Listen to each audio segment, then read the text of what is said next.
Gazipur club লিমিটেডের বার্ষিক সাধারণ সভা ও এজিএম অনুষ্ঠিত হয়।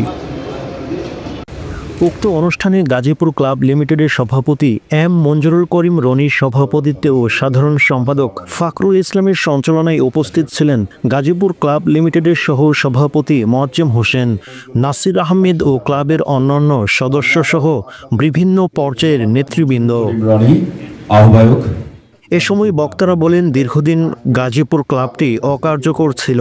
এ ক্লাবটি নতুন করে যাত্রা করে এবং গাজীপুর ক্লাব লিমিটেডের বিভিন্ন পর্যায়ের নেতৃবৃন্দ একত্রিত হয়ে ক্লাবের উন্নয়নের স্বার্থে কাজ করে যাবে বলে প্রত্যাশাও ব্যক্ত করা হয়।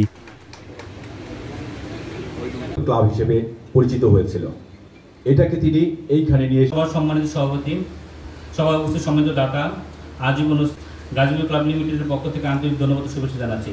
দেশের স্বার্থের জন্য সম্পাদক মহোদয়কে অনুরোধ করছি।